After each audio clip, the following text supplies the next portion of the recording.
The Journey to Becoming podcast is all about the changes, transitions, and transformations we encounter on our journey to aligning with purpose and living life with intentionality, fulfillment, and impact. I'm your host, Sabine Gideon, and my mission is to help those starting their entrepreneurial journeys or simply shifting gears to better align with purpose by sharing the journeys of others, offering practical tips and strategies, and providing encouragement to help you pull through whatever obstacle is standing in your way. So I invite you to sit back, relax, and join me on this journey of discovery.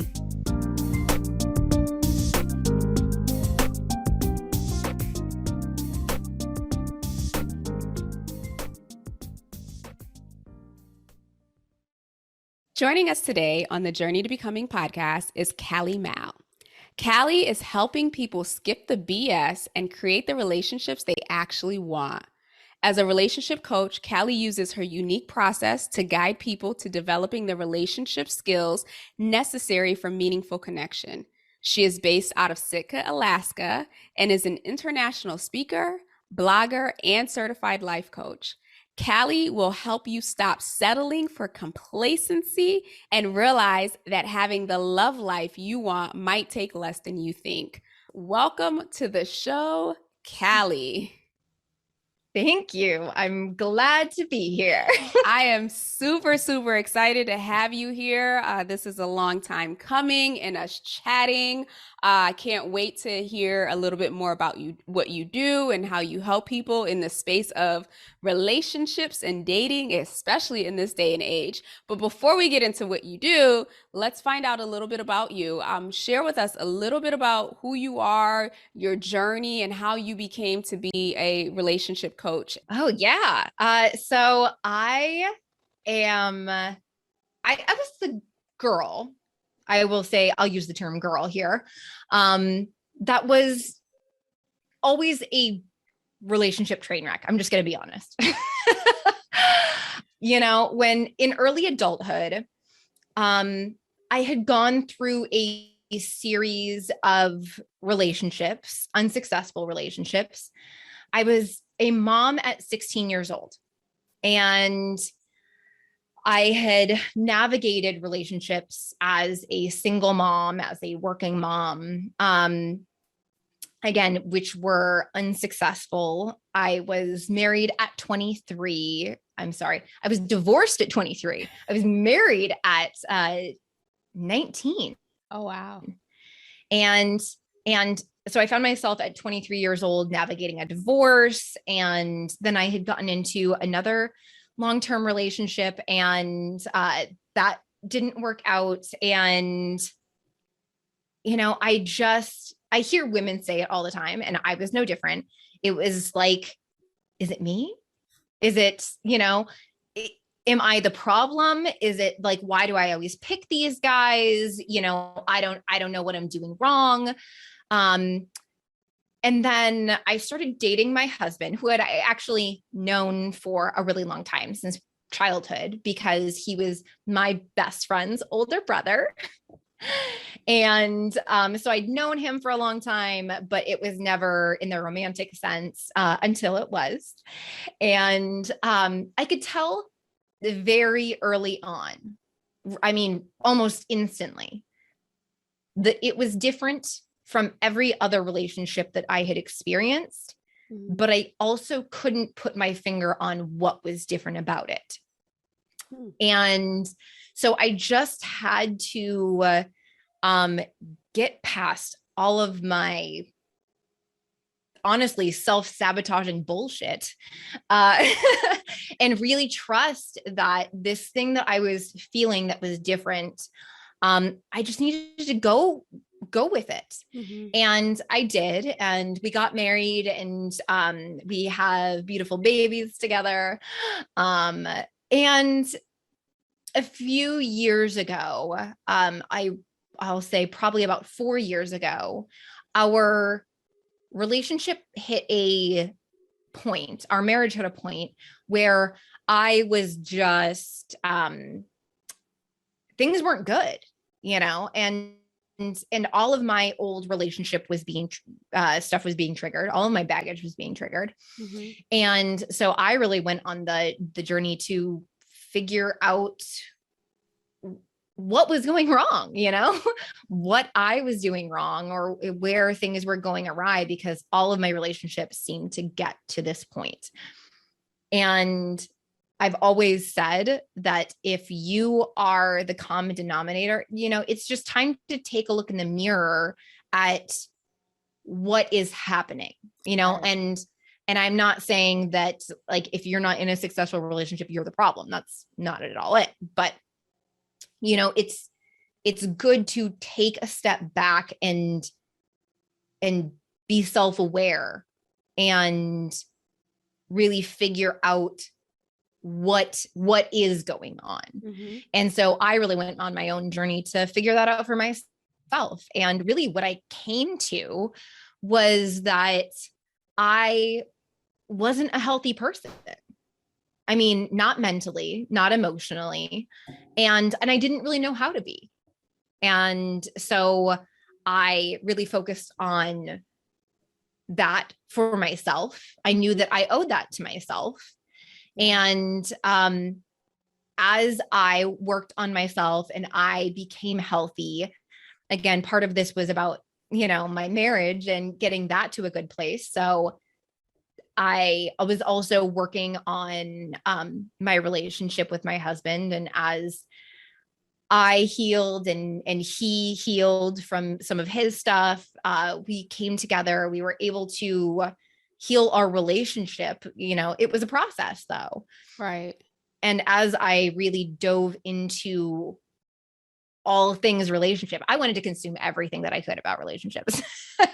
I knew I didn't want to be a train wreck anymore. Yeah. Well, let me ask you this in terms of this realization, right? Because I'm pretty sure that wasn't an easy pill to swallow, to realize that one, you were the common denominator, and two, you yourself weren't whole and healthy.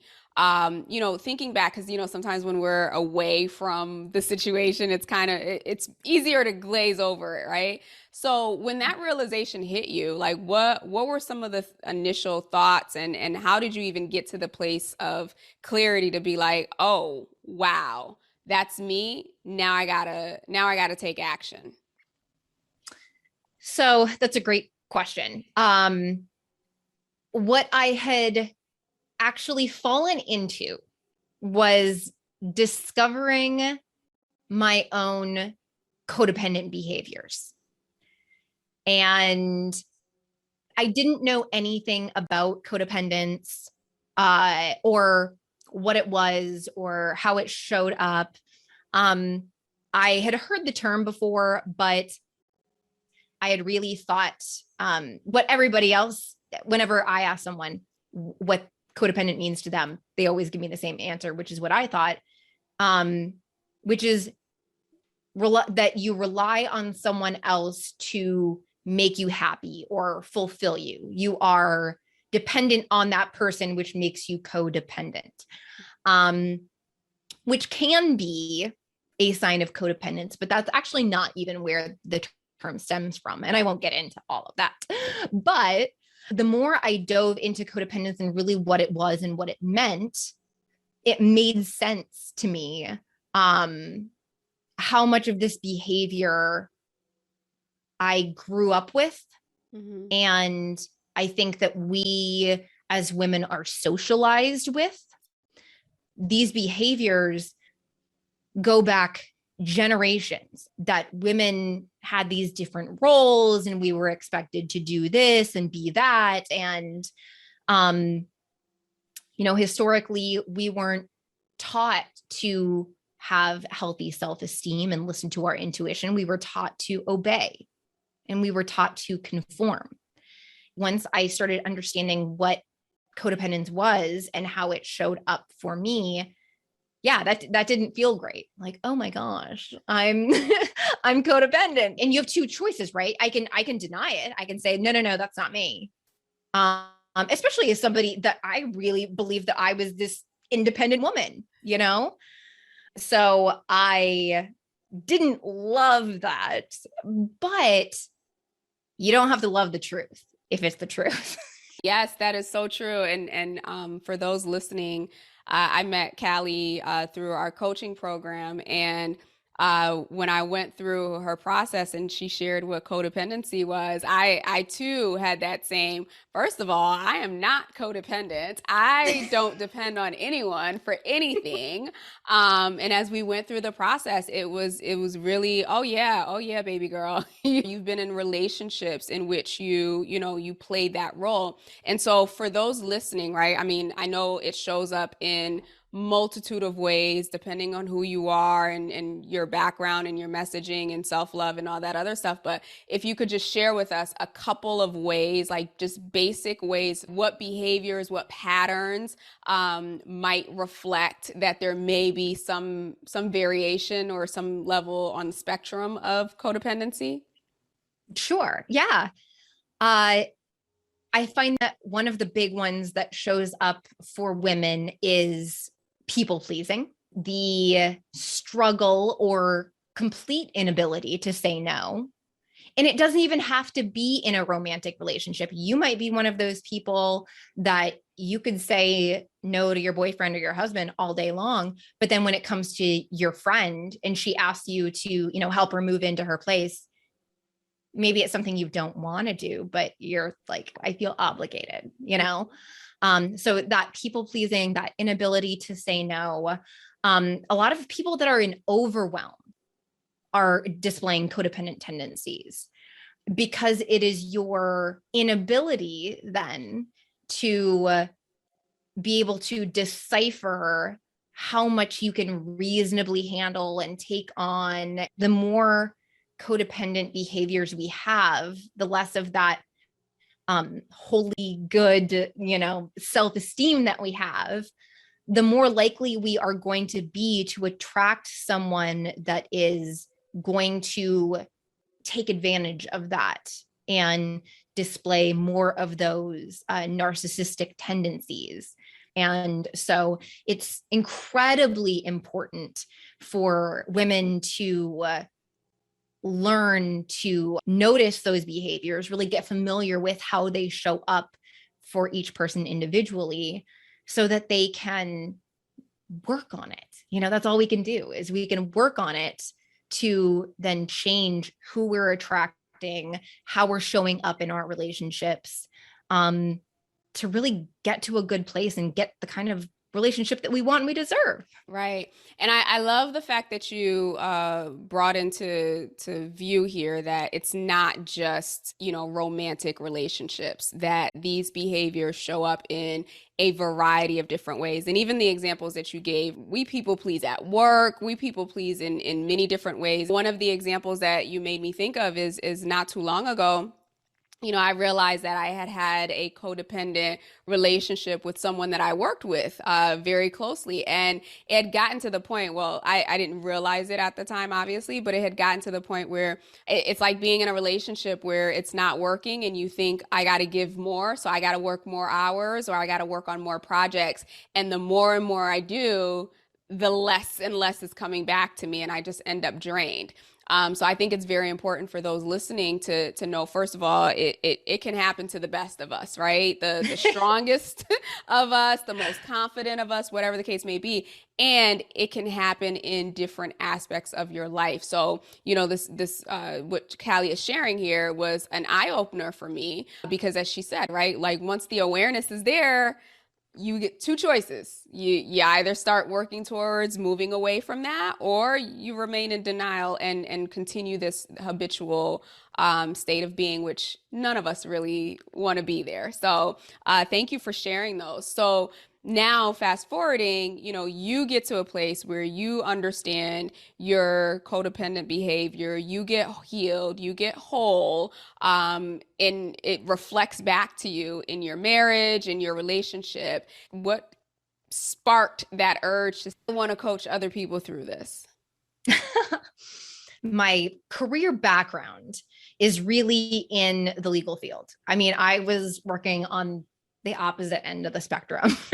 I had done my internship at a family law office and, working through divorces and custody. I've done my fair share of custody work and family work. I worked in the public sector for a little while, doing what we call child in need of aid cases, which is working with child protective services. And so a good portion of my career background was really in dealing with the aftermath of people's unhealthiness, in people's inability to navigate their emotions, their relationships, things like that.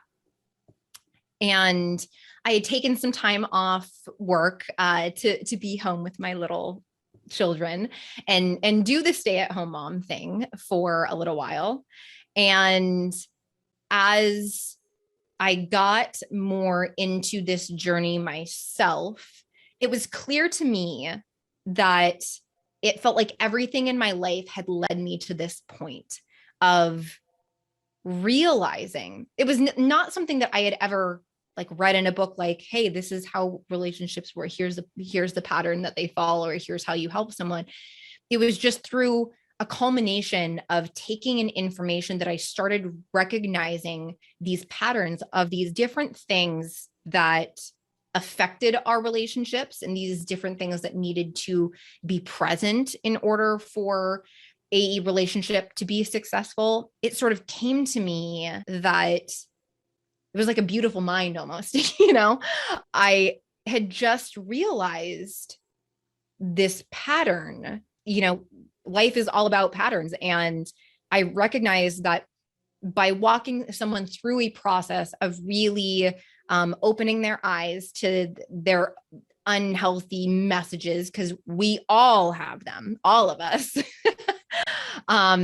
but really getting clear on those, and then walking people through a process of the little nuances of who you are as a person and how they affect a relationship. As this stuff started coming to me and this pattern started emerging, it just felt like it became clear that this is what you should be doing. Mm-hmm. If you do nothing more with your life than help women. I mean, if I could help, 3 women through this and change the trajectory of their life, that would be good enough for me. Of course, I want to affect way more than 3 women, but that was my thinking at the time, is it doesn't matter how many people I help heal from this. I just know that I want to dedicate my life to this. Mm-hmm.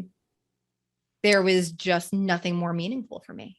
Yeah, that's a powerful purpose, for sure.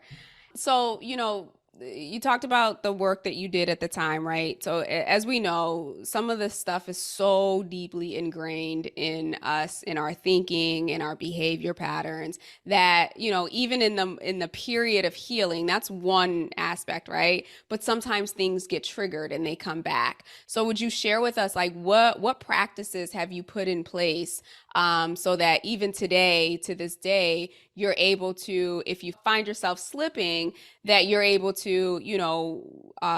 bring yourself back to who you are now and the behaviors that you want to actually practice. So from a mindset perspective, I guess is what I'm asking, what are some of the things that you've put in place to kind of keep you on this path of healthiness and wholeness? Yeah. So I use a technique that I call SNOW. SNOW stands, and of course, I have to have it Alaska themed, because I'm from Alaska. But the technique that I use is called SNOW, and it's about S is for sense when you're out of balance. N is for name the emotion. O is for observe the message behind the emotion. And W is for wield compassion for yourself. Mm. And it is a very easy 4-step process that I truly believe can be applied to any situation, anytime you are feeling out of balance. that's what I personally use. That's what I personally come back to. It helps me to sort of regain and recenter myself from a mindset perspective. Mm-hmm. It's only sort of once you are rebalanced that I think that you can think about things more clearly or take action more clearly, because we're constantly, when we're not doing this and we're being triggered by whatever, it can show up in any way, because we all have these subconscious messages running in the background. So if we are triggered and we are not actually walking ourselves through something like this to rebalance, we're acting based purely on emotion. And those actions aren't always the best, especially when we're reacting from negative emotions, or, what I'll use air quotes, what we deem as negative emotions. If we're acting from anger, if we're acting, out of hurt, a lot of those actions can wind up really, just being more destructive.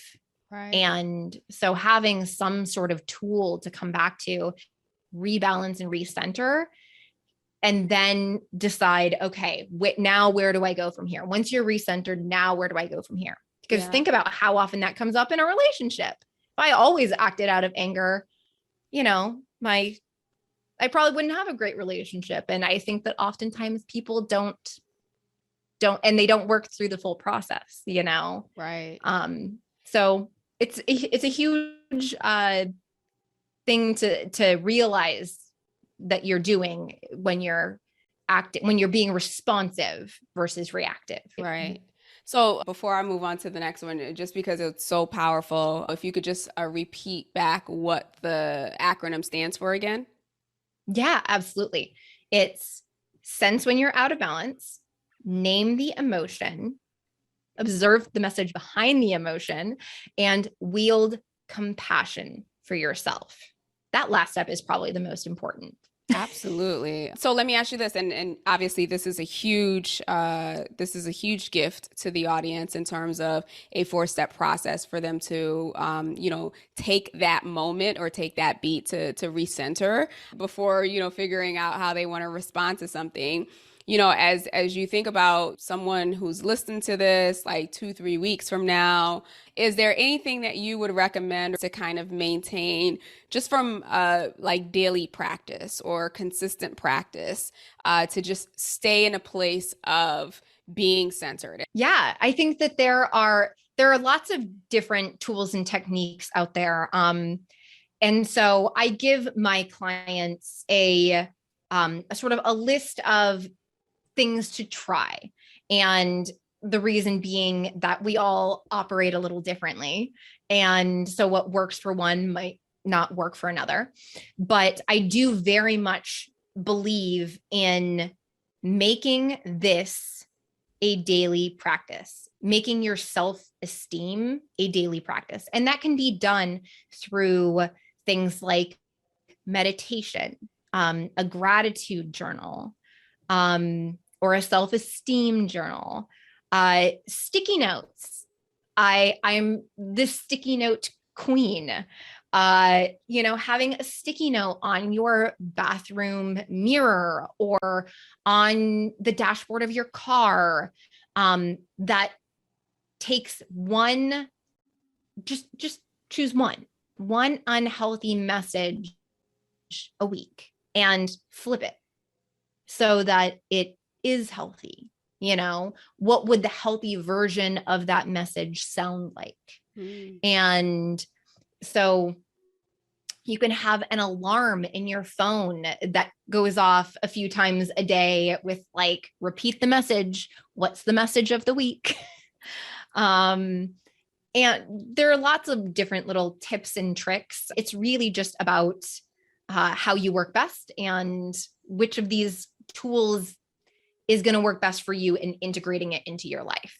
Yeah, yeah, that's a great point because there is no one size fits all solution. I love the fact that it's like taking affirmations to the next level and really personalizing it, right? So you take the thing that you're already saying bad to yourself about yourself and you just flip it. And so you're targeting a message versus, something like I am wealthy and abundant and prosperous, and don't stop those affirmations, but use what your mind is Right. already telling you to create and reframe a different message. I love that. So I always ask my guests this question: as you look over your life, if you could go back to young Callie, and this time I'm going to pick an age, if you could go back to young 23-year-old Callie who probably was super devastated at Mhm. that stage in her life, knowing what you know today, what advice would you give her? Love. I think that again, sort of growing up, and with my background, with my family, and again, all of these things that we're socialized with, I was just constantly using others and my relationships to validate me. And because I did not know how to validate myself. And I think back now on 23-year-old Callie, and that she didn't really know what love was. She knew what lust was. She knew what limerence was, but love, that came later. Um, I mean, I knew that I loved my son, but I hadn't developed that for myself yet. And that was really a huge turning point.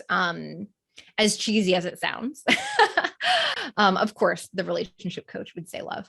But, you know, I had to realize that I had to learn to love myself, flaws and all, you know, before I could ever really let someone in.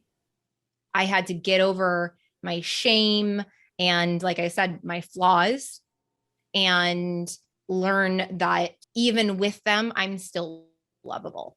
Yeah. Like I'm perfect in my imperfections.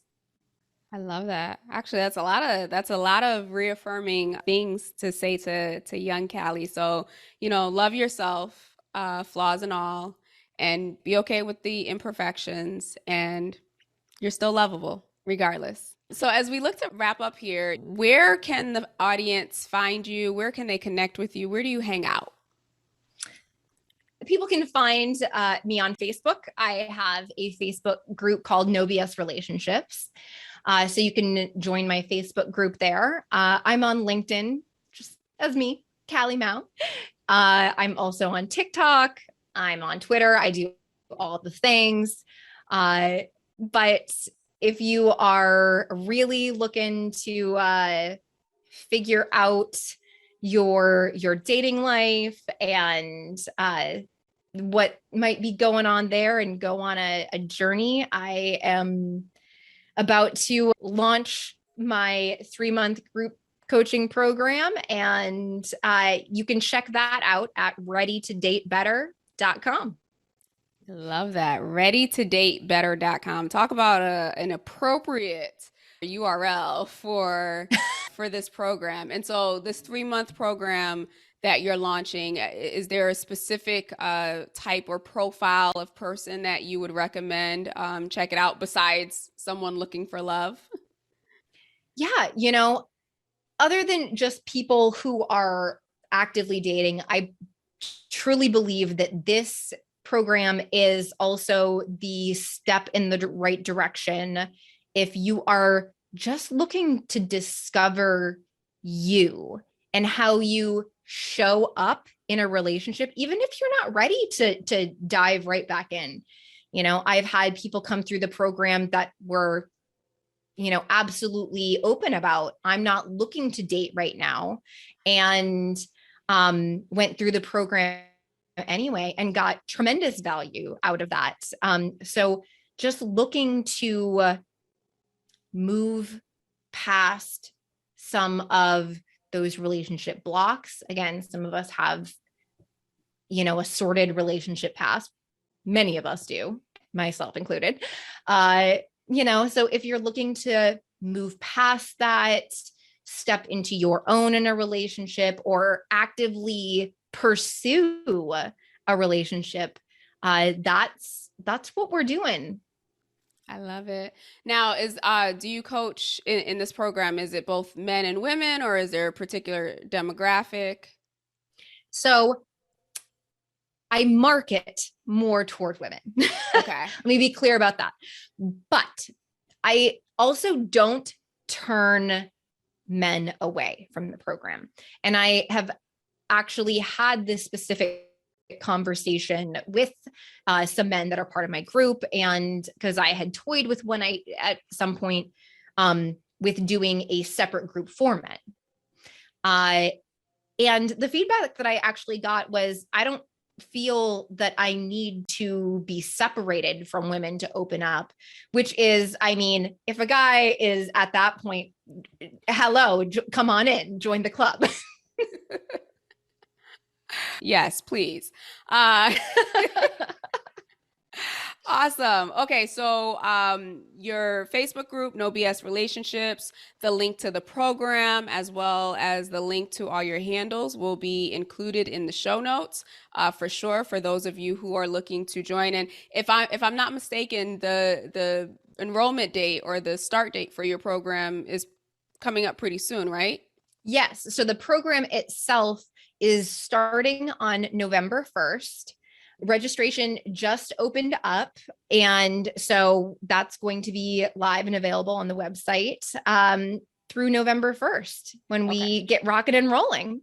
Okay, awesome. So at the time of this recording, when it drops, it should give you all plenty of time to check out the website and to go ahead and enroll. And again, those will be in the show notes, as well as links to connect with Cali on social. So if you have questions or want additional details about the program, please be sure to reach out to her first. Well, Cali, it has been an absolute pleasure.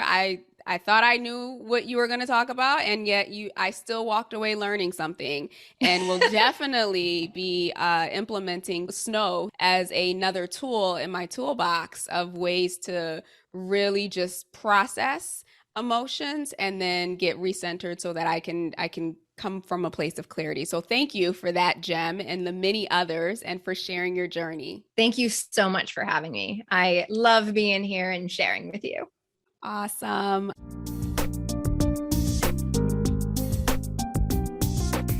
Thank you so much for tuning into this week's episode. I hope you were able to grab a few nuggets and some action items that you can begin implementing this week. I'll be back next week with some more actionable tips to help you along your journey of transition, change, and transformation. In the meantime, please be sure to subscribe and leave a comment on the platform of your choosing. And if you really enjoyed this content, go ahead and share it with your network. Share it with a friend, a family member, whoever it is you know that might benefit from the information that was shared today. Until next time, have a wonderful and purposeful week.